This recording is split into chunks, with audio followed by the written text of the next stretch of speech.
J'espère que vous avez passé une bonne journée et une bonne semaine sur le regard de Dieu.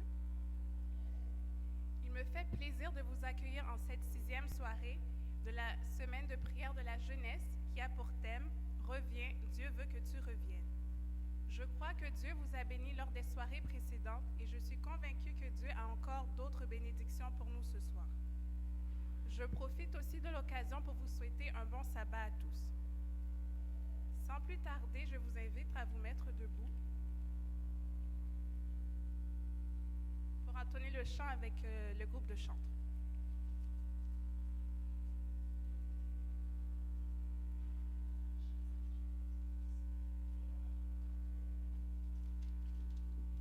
Nous allons nous mettre debout et chanter au numéro 522 dans le livre des hymnes et louanges. Ne crains rien, je t'aime.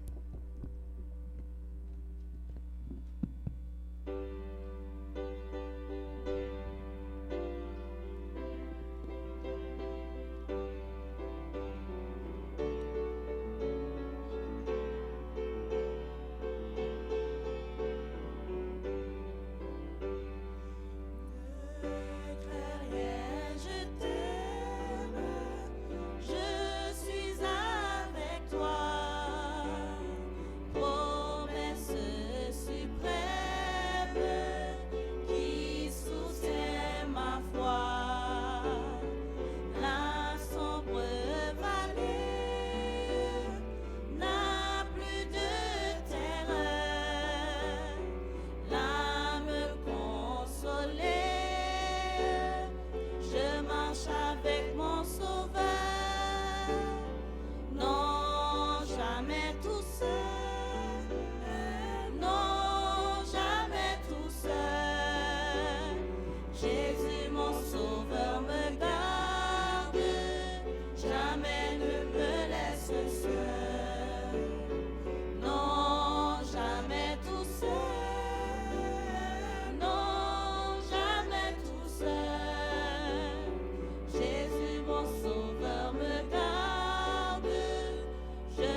lecture de ce soir, se fera dans Genèse 45, les versets 1 à 12.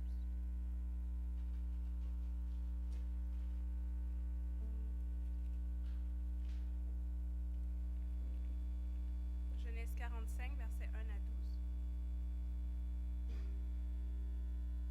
Joseph ne pouvait plus se contenir devant tous ceux qui l'entouraient.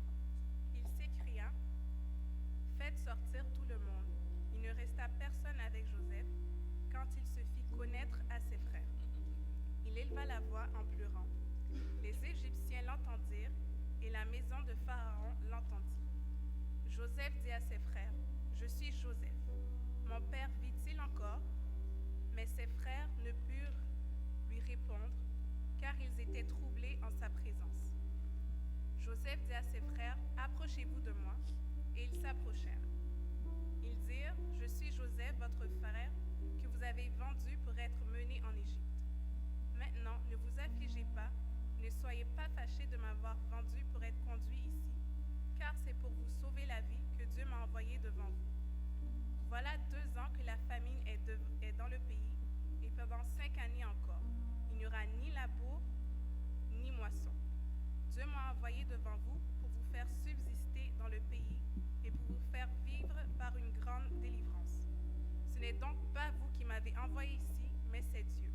Il m'a établi père de Pharaon, maître de toute sa maison et gouverneur de tout le pays d'Égypte.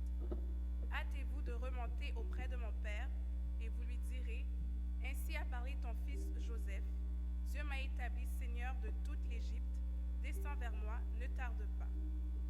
Tu habiteras dans le pays de Goshen, et tu seras près de moi, toi, tes fils et les fils de tes fils, tes brebis et tes bœufs, et tout ce qui est à toi.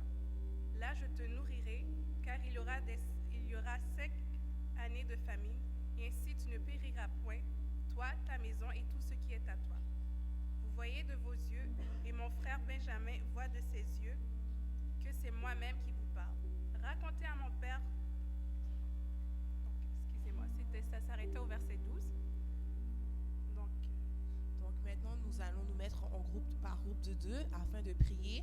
Nous vous demandons de prier pour la jeunesse et nous allons demander à l'ancien frère Pierre Michel de bien faire la dernière prière pour nous.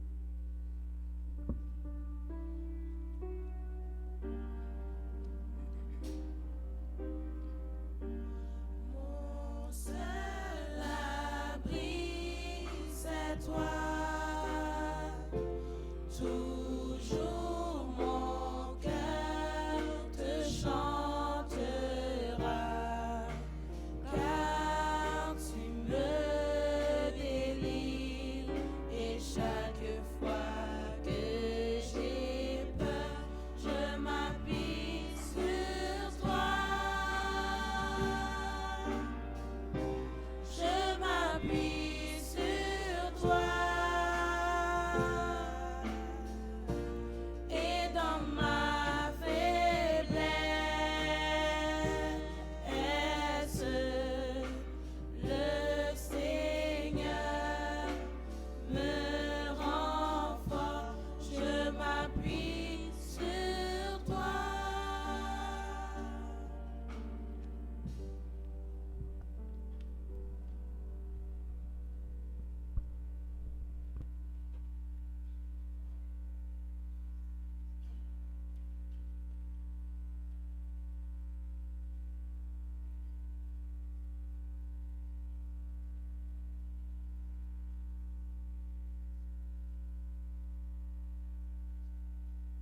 gloire, tout honneur soit à toi, notre Père, notre Dieu.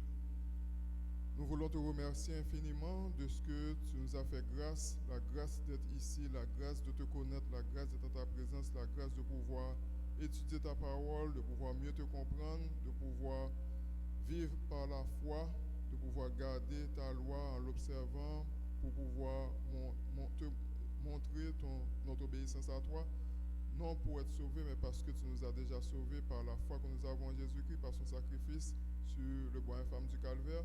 Merci infiniment de ce que tu ne regardes pas à nos fautes, car nous sommes pécheurs, nous faisons des choses désagréables devant toi, qui te déshonorent, nous disons des paroles qui sont contraires à ce qu'un chrétien, fils, fille du Très-Haut, doivent prononcer. Nous pensons des choses qui sont contraires à la dictée de l'Esprit Saint qui est en nous.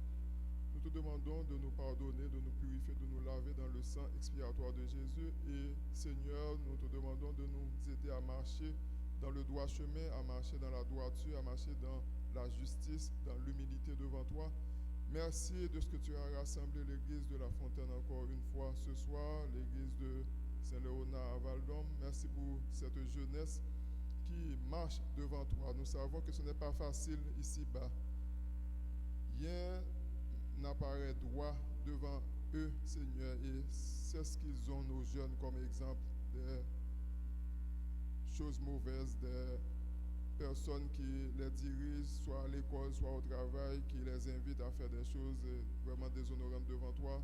Nous te demandons de les garder comme la prunelle de tes yeux, de les soutenir, de leur permettre de rester fermes en toi, avoir l'assurance que si aujourd'hui ils manquent quelque chose parce qu'ils ont gardé la foi, demain et bientôt, ils seront récompensés, car Jésus-Christ récompense toujours ses enfants.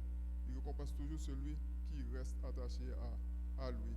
Merci pour cette jeunesse, qu'elle soit vivante, triomphante, bouillante pour toi, qu'elle puisse être la flamme de l'évangile au Schlager Maisonneuve, qu'elle puisse rester dans la communion parfaite avec toi et qu'elle puisse assurer cette relève, qu'elle puisse porter l'évangile à tous ceux qui ont soif et qui ont faim de ta parole.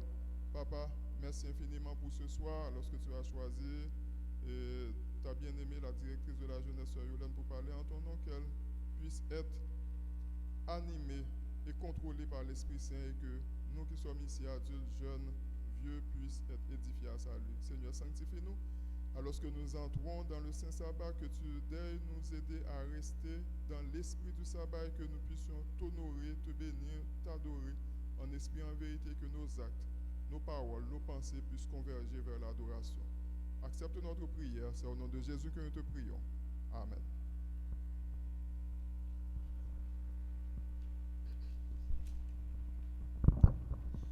Apprêtez-vous maintenant à écouter Jean Garzi qui aura à nous présenter une rubrique du groupe Propulsion et par la suite ce sera le Savez-vous que par Kimberly. Bonne écoute.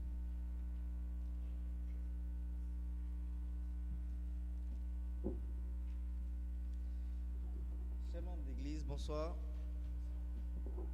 Comme m'a dit Mika, c'est avec vous le groupe Propulsion. Pour cette semaine, on avait un feuillet qui est vraiment épatant. Et les points, c'était vraiment des points qui donnent des conseils aux jeunes et pour démontrer comment que on peut tout réussir sur le point de vue chrétien. Dimanche, c'était avec Keswick qu'on avait fait recherche d'une véritable éducation. Et je me rappelle que Gesli avait dit dans lundi, il était là pour faire choisir mon modèle et le rôle des parents et des dirigeants d'église. Et ce genre de feuillet est disponible avec la direction de la jeunesse. Si quelqu'un veut savoir tout ce qu'il dit dans ce feuillet, il pourrait contacter Yolène comme notre directrice. Mais ce soir, nous nous allons parler sur quelque chose vraiment, intéressant. C'est l'estime de soi. Pour la réussite, c'est la clé la plus importante, l'estime de soi. Et si vous lisez dans le psaume 139, verset 14, qui dit « Je te loue de ce que je suis une créature si merveilleuse. Tes œuvres sont admirables et mon âme le reconnaît bien. » Et ça, c'est juste pour que Dieu, par son amour, il nous a traités comme des créatures merveilleuses. Cela veut dire, entre nous, on devrait voir que nous sommes des créatures merveilleuses. L'estime de soi, on l'utilise pour qu'on puisse décrire nos sentiments par rapport à nous-mêmes et l'estimation ou l'appréciation qu'on fait de notre propre valeur et de notre importance. L'estime de soi, c'est ce qui sort lorsque tu compares la personne que tu saurais d'être avec celle que tu es. Parfois, les gens se posent toujours des questions pour dire comme pourquoi pas moi qui soit comme un tel ou une telle. Non. L'affaire, c'est que nous sommes tous dotés d'une valeur unique. On ne devrait pas nier ça. Nous sommes tous dotés de talents, de valeurs. Ne recherchez pas à vous comparer avec telle sœur ou tel frère. Et parfois, ça arrive dans les familles que le père ou la mère compare le petit frère avec la grande sœur ou la petite sœur avec le grand frère. Vous voyez comment que tel est? Pourquoi tu ne veux pas être comme ça? Non. Chaque personne a leur don.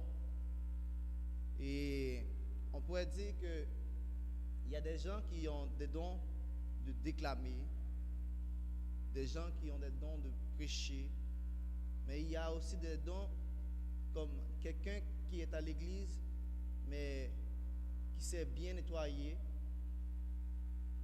comme quelqu'un aussi qui est à l'église, qui sait bien chanter. Ça démontre que si on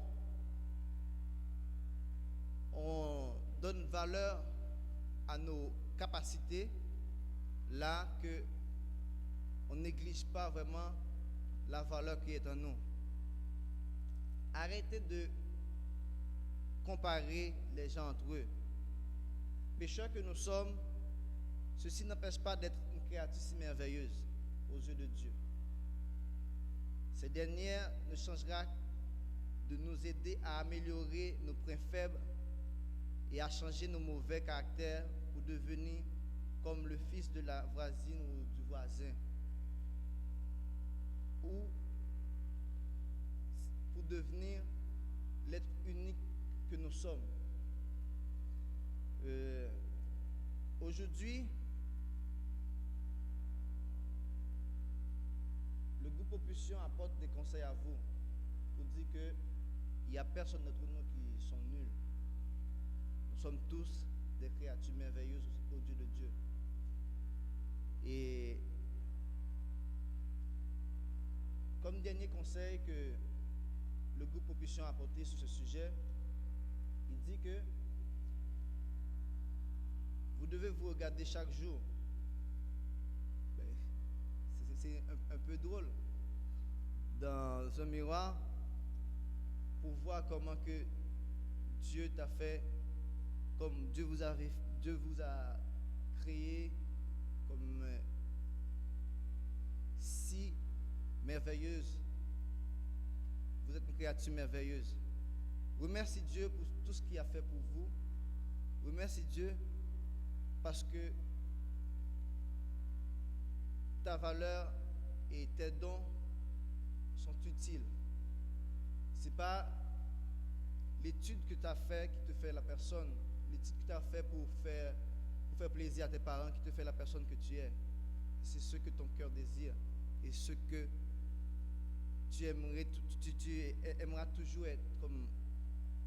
Je ne trouve pas comment dire ça, mais c'est juste pour démontrer que visez l'excellence en vous-même et ne comme vous sous-estimez pas. Et là, vous seriez comme Dieu le souhaitait toujours que vous soyez. Et pour finir,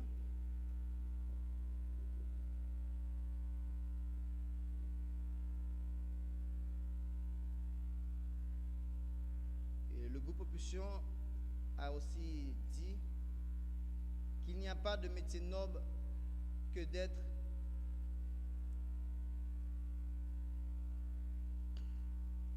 Il n'y a pas de métier noble que d'autres, ou des métiers qui font des gens plus meilleurs citoyens que d'autres. Nous n'avons qu'à rejeter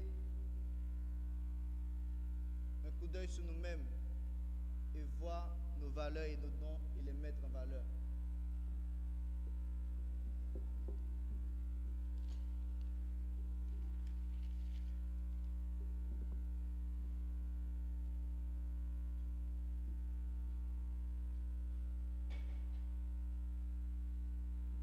Et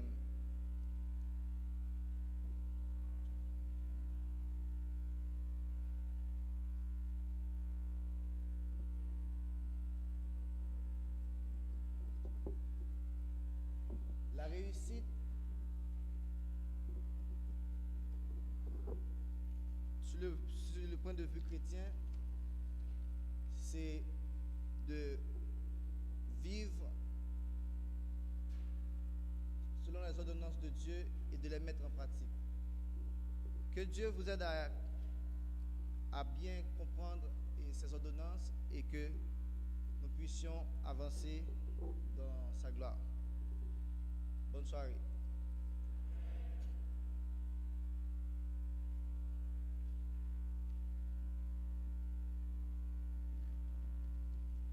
Chers frères et sœurs, amis et visiteurs, bonsoir.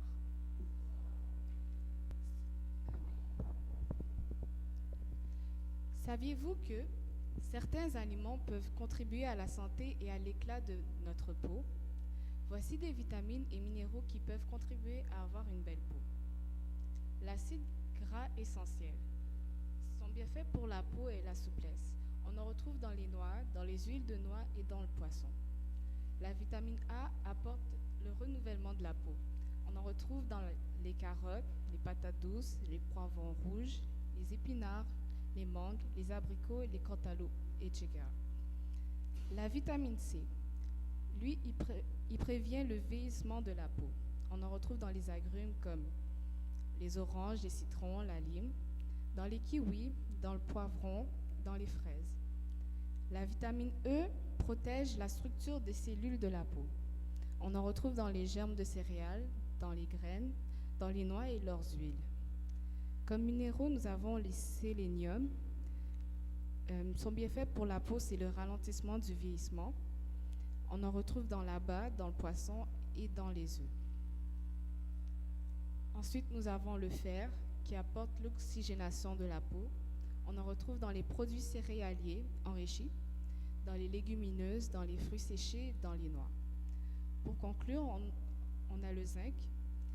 Il permet l'élasticité de la peau. On en retrouve dans les légumineuses encore, dans les noix, dans les germes de blé. Pour plus d'informations, vous pouvez aller dans le site www.lebelage.ca. Bonne soirée.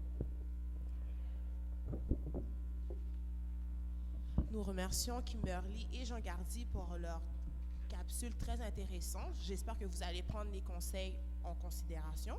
Donc maintenant, nous allons nous lever et nous allons chanter notre chant thème. Et la prochaine fois que vous allez entendre, ce sera notre directrice de jeunesse qui aura un message pour nous. Donc levons-nous.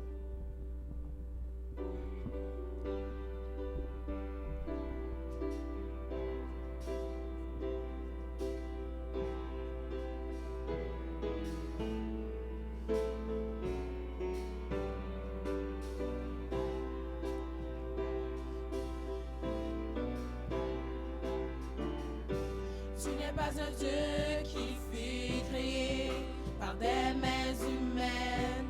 Tu n'es pas un Dieu dépendant des hommes de cette terre. Tu n'es pas un Dieu dans le besoin. Tu nous as tout donné. Tu es Dieu, c'est là le vrai chemin. Tu n'es pas un Dieu qui fut créé par des mains humaines. Tu n'es pas un Dieu dépendant des hommes de cette terre. Tu n'es pas un Dieu dans le besoin. Tu nous as tout donné. Tu es Dieu, c'est là le vrai chemin. Car toi seul est Dieu depuis le commencement. Tu règnes à jamais. Tu es le seul Dieu dès maintenant et pour l'éternité. Tu es le seul Dieu. Tu règnes à jamais.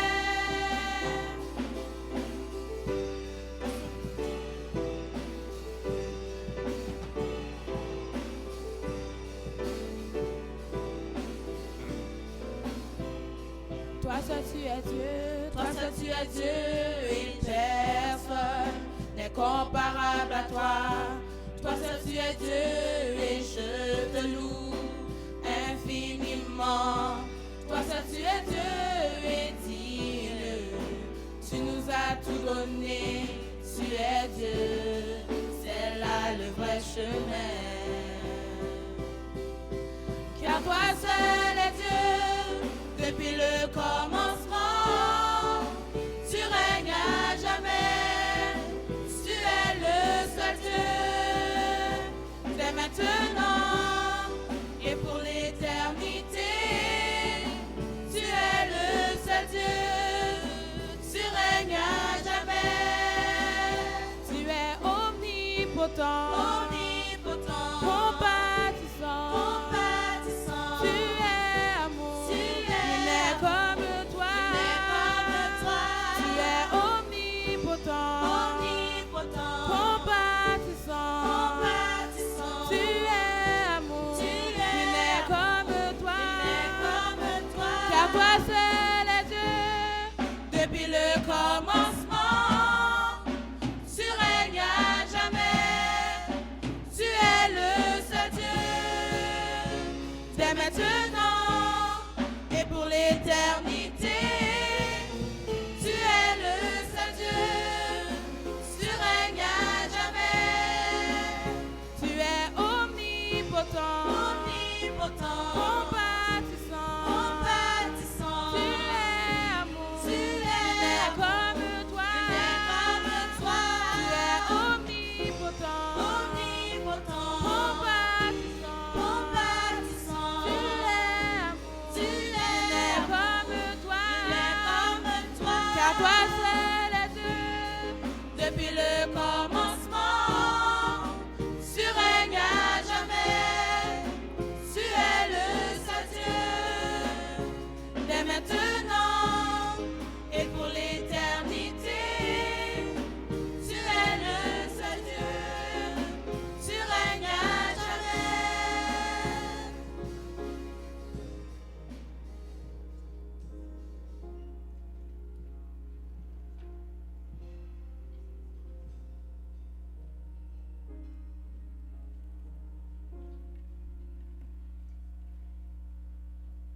Bonsoir.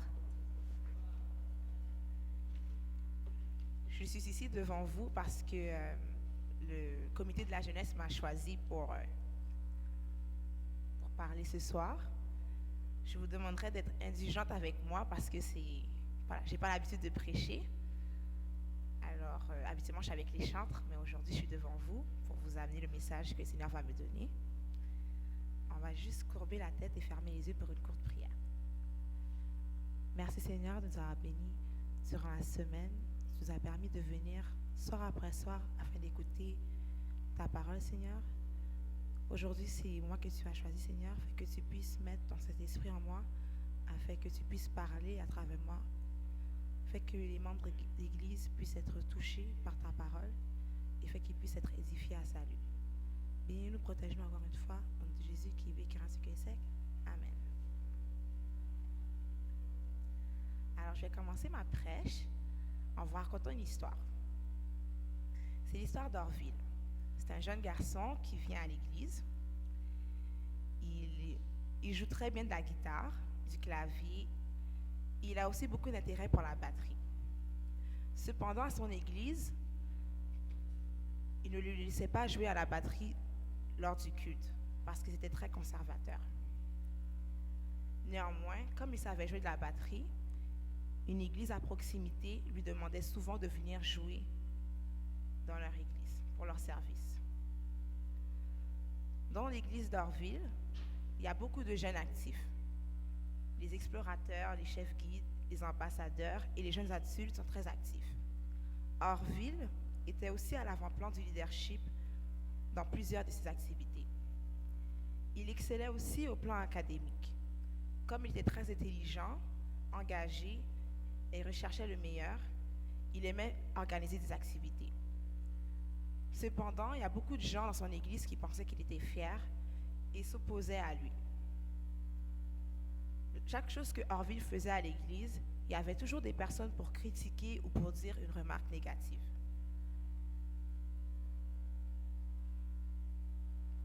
Par contre, tout ce qu'il faisait était bien. Donc, c'était vraiment juste parce qu'il n'aimait pas Orville, il pensait qu'il était fier que les gens critiquaient Orville. Conscient du fait que les gens le rejetaient dans son église, Orville avait commencé à prendre pour habitude de moins être impliqué à son église et de plus aller dans l'autre église où ils avaient l'habitude de l'inviter. Alors que le temps passait, il eut de l'intérêt pour le ministère pastoral. Maintenant, Orville est un pasteur actif qui sert en tant que directeur du département de la jeunesse dans sa fédération.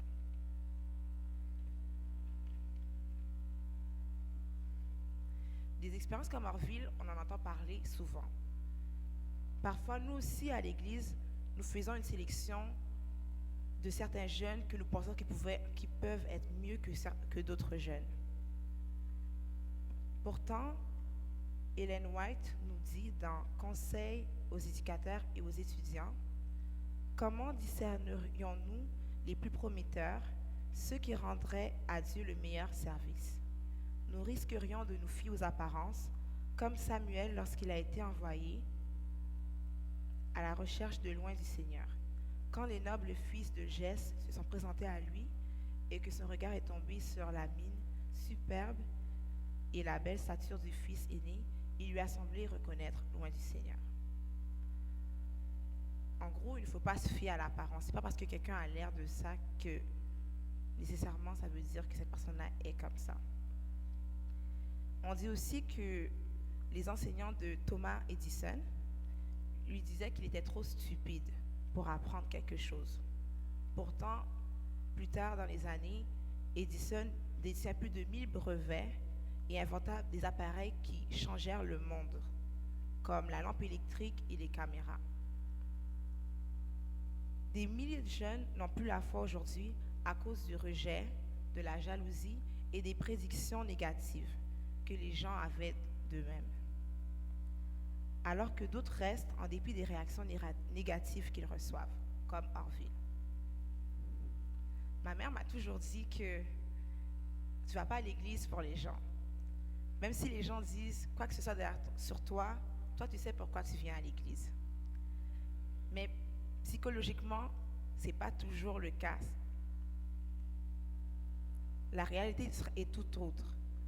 Par exemple, si je suis un jeune, puis je viens à l'église samedi matin et je m'assois dans la classe 8 vers le fond, et puis personne ne me dit jamais allô, personne ne me demande comment a été ma semaine, personne ne me parle pour me connaître un peu plus.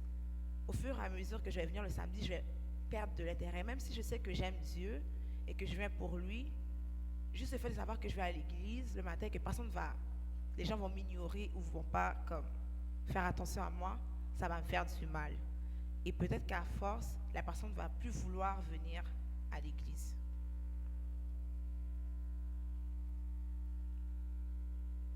Comme Orville, Il y a plusieurs jeunes dans la foi qui ont surmonté les épreuves et ont des histoires à partager qui encouragent les autres à comprendre que l'échec n'est pas une option à embrasser. Jeune, alors que tu affrontes les défis de la vie, dans la famille, avec l'Église et la société, n'oublie jamais d'aimer le Seigneur, d'aimer l'Église et d'épouser la mission de l'Église.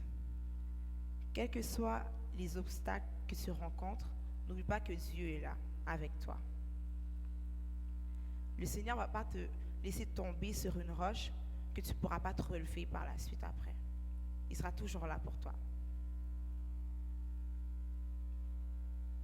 Rappelle-toi toujours que la foi, le courage, la prière, l'étude de la parole et une relation solide avec le Seigneur sont des trousses de survie puissantes dans un monde rempli de haine et de jalousie.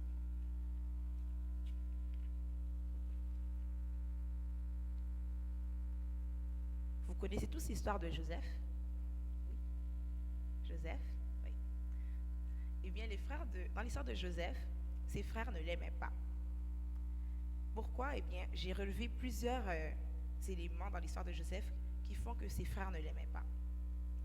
Premièrement, Joseph rapportait à leur père tout ce que ses frères ne faisaient qui n'était pas bien. Ça, c'est un. Et on dit dans la Bible que son père le préférait à ses frères. Joseph était le préféré de son père. Troisième chose qui fait que ses frères ne l'aimaient pas, c'est que son père lui acheta un manteau spécial. Ouais. Il acheta un manteau spécial. Quatrièmement, il leur raconta 2 rêves inhabituels qu'il avait eus. Si la communication pouvait me donner Genèse 37, versets 3 à 5, on va pouvoir lire quels sont les deux rêves que Joseph a eus. Israël aimait Joseph plus que tous ses autres fils, parce qu'il l'avait eu dans sa vieillesse, et il lui fit une tunique de plusieurs couleurs. Ses frères virent que leur père l'aimait plus que tous, et ils le prirent en haine. Ils ne pouvaient lui parler avec amitié.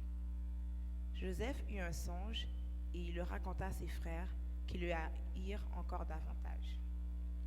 Dans son songe, l'un de ses songes était qu'il était la germe et que les germes qui représentaient ses frères et ses parents se prosternaient devant eux. Alors c'est ça que ses frères n'ont pas aimé. Ils se sont dit, mais attends, tu t'attends à ce que nous on se prosterne devant toi? Alors ça a animé leur haine envers Joseph.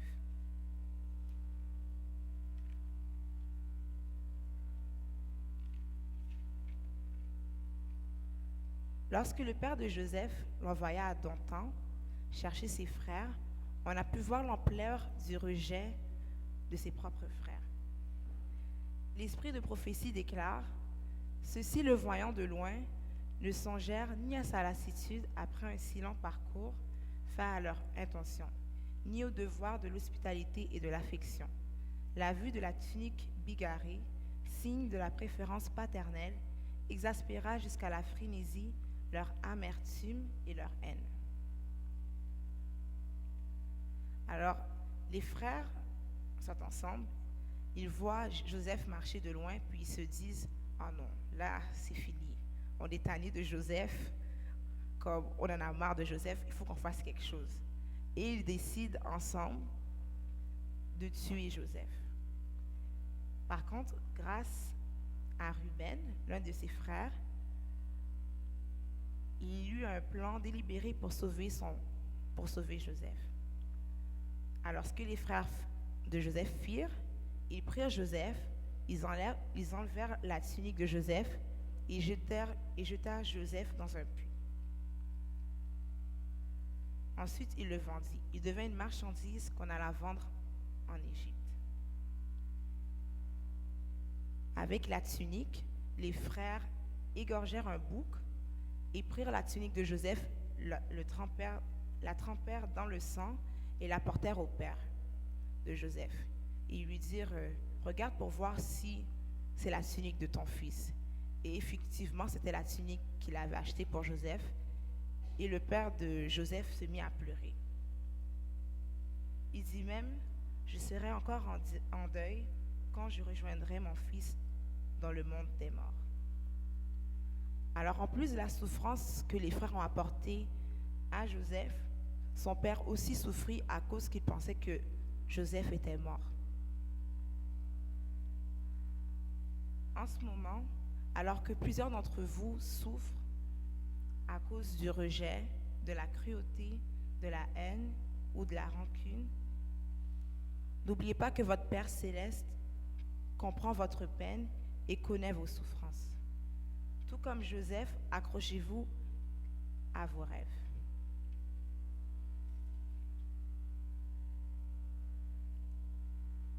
Jeune, alors que tu fais face aux luttes de la vie aujourd'hui, sois assuré que rien ne t'arrive que le Seigneur ne connaisse pas. Lors des batailles que tu as dans ta vie, n'oublie pas que Dieu a un but pour toi. Si tu lui restes fidèle, il te conduira là où il veut que tu ailles.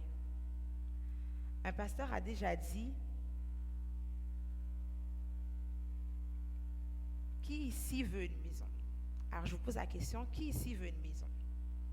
Levez la main. Oui, ok. Qui ici a une maison? Ok. Eh bien, sachez qu'en ce moment, on est tous locataires sur cette terre. Ce n'est pas notre réelle demeure. Notre maison nous attend au ciel. Pour l'instant, on doit payer le loyer du péché à chaque instant. Mais ne vous inquiétez pas. Notre Père Céleste est en train de finaliser le bail au ciel de notre demeure éternelle.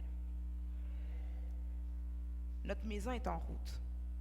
Que ton rêve et le mien soient de rencontrer Christ dans les nuages de gloire et d'être conduit à la demeure qu'il a réservée spécialement pour chacun d'entre nous. Dieu sait que lorsqu'on est devenu adventiste du 7e jour et qu'on a pris la décision de se baptiser, la souffrance n'allait pas partir d'un coup, du jour au lendemain.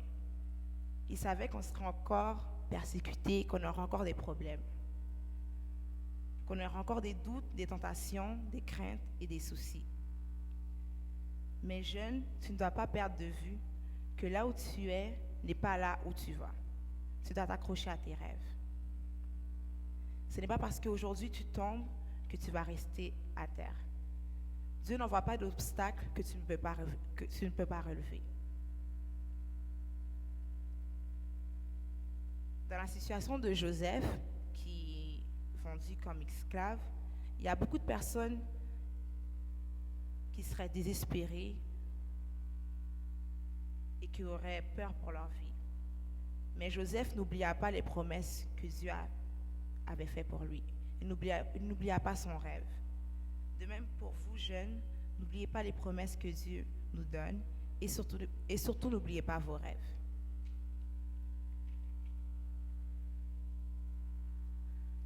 Lorsque Joseph fut l'esclave de Potiphar, Potiphar se rendit compte qu'avec Joseph, avec lui, ses affaires prospéraient. Alors ce qu'il fit, c'est qu'il dit, tiens Joseph, je te laisse en charge de ma maison. Et puis, Joseph a accepté, puis vraiment, son affaire commença à prospérer.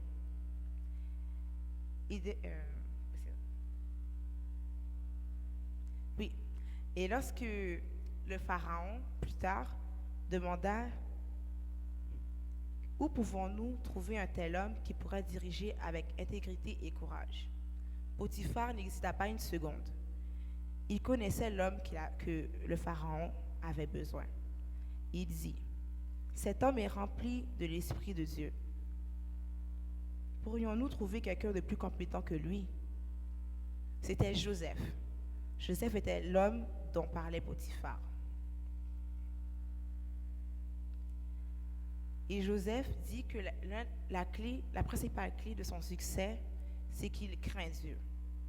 Alors, jeunes, n'oubliez pas que la crainte de Dieu doit être dans votre cœur afin de pouvoir réussir. Plus tard, quelques années plus tard, Lorsque la famine arriva en Égypte, les frères de Joseph se présentèrent devant lui. Sauf qu'ils ne savaient pas que c'était Joseph. Pendant 2 ans, ils se sont présentés devant Joseph sans savoir qui il était. Puis, un jour, ils lui dirent que voici, c'est moi Joseph, le frère que vous aviez abandonné. Ses frères étaient complètement à sa merci, et heureusement pour eux, il fit preuve de compassion. Il dit à ses frères, approchez-vous de moi. Ils s'approchèrent. Joseph reprit, ne vous tourmentez pas et ne vous faites pas de reproches pour m'avoir vendu ainsi. C'est Dieu qui m'a envoyé ici à l'avance pour que je puisse vous sauver la vie. Joseph pardonna à ses frères. Il voulait que ses frères comprennent que c'était Dieu qui l'avait envoyé en Égypte afin qu'en résulte une grande bénédiction. Il dit encore à ses frères, vous m'avez vendu, mais ensuite il leur rappela, Dieu m'a envoyé.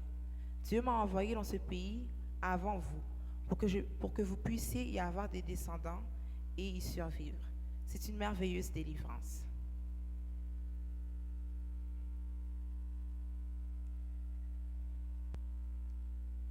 Jeune, te fait-on du mal en ce moment? Est-ce que ce serait le pasteur, un ancien, un ami, un de tes pères, tes parents ou tes frères et sœurs, ou ton conjoint, ou même un membre de ta famille? Rappelle-toi que Joseph fut rejeté, abandonné, vendu par ses frères. Mais Joseph a souffert à cause de son intégrité. Cependant, il a pardonné. Il a pardonné parce que le Seigneur était avec lui. Je suis sûre que si on pouvait voir Jésus en ce moment, il aurait les 2 bras ouverts comme ça et te dirait pardonne. Pardonne à celui qui t'a fait du mal. Pardonne à celui qui t'a blessé. Pardonne. Pardonne et sache qu'avec tes rêves en tête, le pardon dans ton cœur et le Seigneur comme ton chef, rien ne peut empêcher la destinée que Dieu a tracée pour toi d'arriver. Et rappelle-toi que les larmes durent une nuit, mais que la joie viendra le lendemain matin. Que Dieu vous bénisse.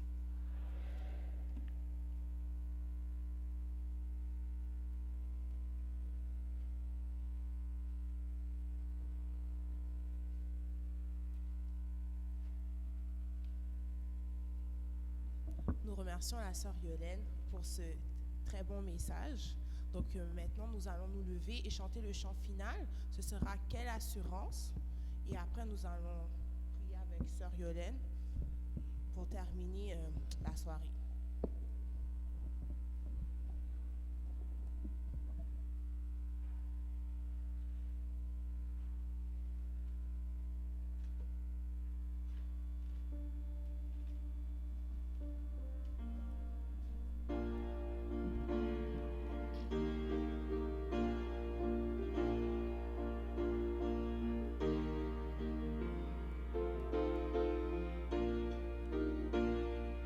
Quelle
dans le sang qui jaillit de son cœur.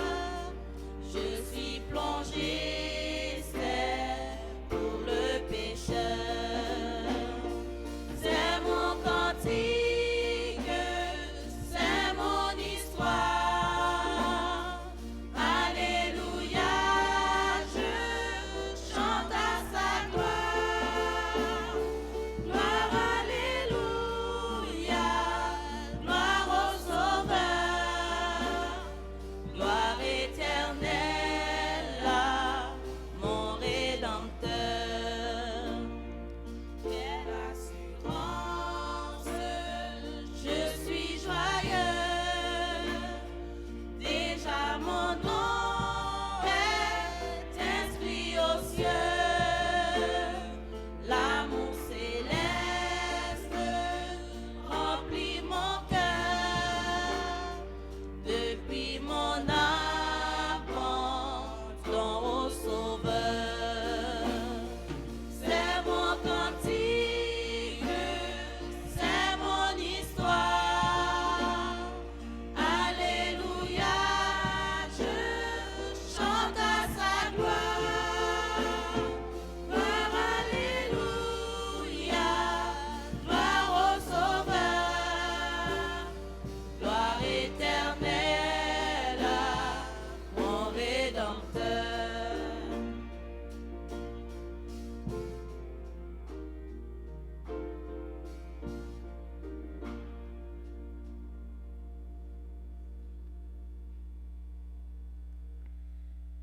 Merci Seigneur de m'avoir permis de pouvoir parler pour ta gloire, Seigneur.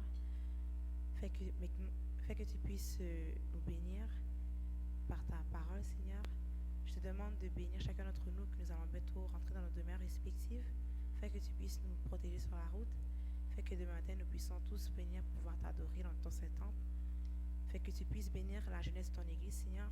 Fais que tu puisses mettre le pardon dans leur cœur, Seigneur. Et fais qu'ils puissent garder leurs rêves, Seigneur.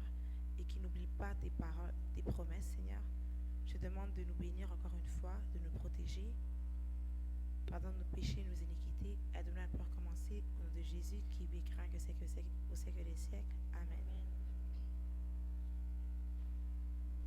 Donc, nous vous remercions et nous vous souhaitons une très bonne soirée. Donc, demain matin, nous vous attendons pour le sabbat de jeunesse. Donc, la couleur thème, c'est le blanc. Donc, bonne soirée et bon sabbat.